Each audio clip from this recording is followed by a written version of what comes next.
नमस्कार, मैं हूं आपके साथ रोहित। आप देख रहे हैं एनवीएफ न्यूज। एक तरफ प्रभु श्री राम का ऐतिहासिक मंदिर बनकर तैयार है और पूरा देश जश्न में डूबा है, तो दूसरी तरफ एक तबका ऐसा भी है जो कि मुंह फुलाए बैठा है।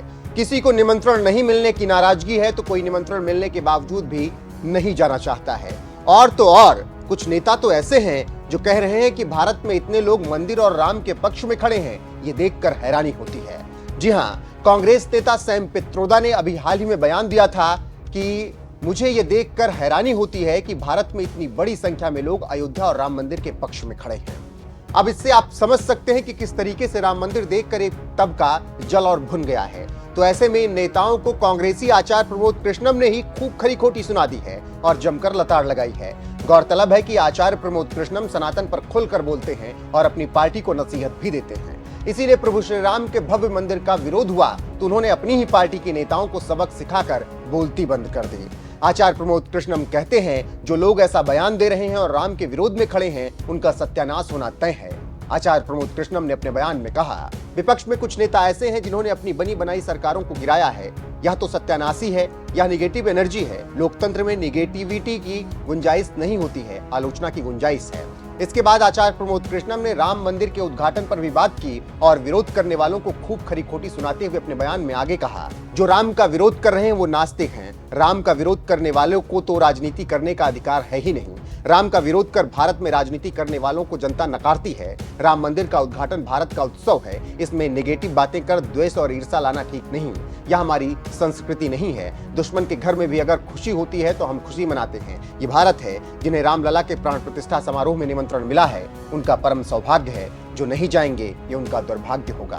तो इससे आप समझ सकते हैं कि श्री राम मंदिर का विरोध किए जाने पर किस तरीके से कांग्रेसी आचार्य प्रमोद कृष्णम नाराज हुए और सबको नसीहत दे डाली। जानकारी देते चलें कि प्रधानमंत्री नरेंद्र मोदी 30 दिसंबर को अयोध्या पहुंचे थे। वहां पर उन्होंने नए एयरपोर्ट का उद्घाटन किया, रेलवे स्टेशन का उद्घाटन किया, साथ ही अयोध्या धाम को करोड़ों की सौगात भी दी। इसके साथ ही अब सबको 22 जनवरी का इंतजार है, क्योंकि उस दिन सदियों का संकल्प पूरा होगा और रामलला गर्भगृह में विराजमान होंगे। इस दौरान प्रधानमंत्री नरेंद्र मोदी, उत्तर प्रदेश के मुखिया योगी आदित्यनाथ के साथ साथ तमाम साधु संत भी अयोध्या जी में मौजूद रहेंगे।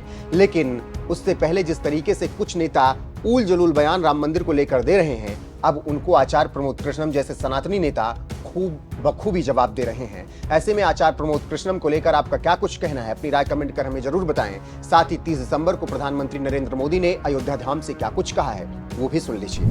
साथियों, ये ऐतिहासिक क्षण बहुत भाग्य से हम सभी के जीवन में आया है।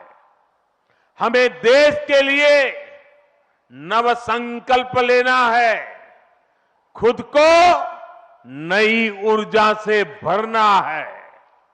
इसके लिए 22 जनवरी को आप सभी अपने घरों में, मैं पूरे देश के 140 करोड़ देशवासियों को अयोध्या की इस पवित्र भूमि से प्रार्थना कर रहा हूं।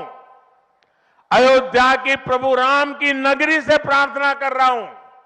मैं 140 करोड़ देशवासियों को हाथ जोड़ करके प्रार्थना कर रहा हूं कि आप 22 जनवरी को जब अयोध्या में प्रभु राम विराजमान हो, अपने घरों में भी श्री राम ज्योति जलाएं, दीपावली मनाएं।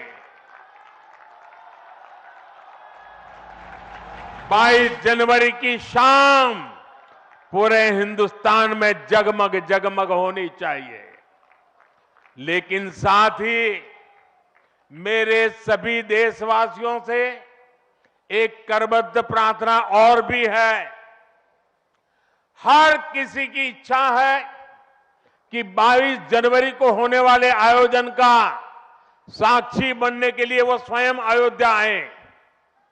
लेकिन आप भी जानते हैं कि हर किसी का आना संभव नहीं है।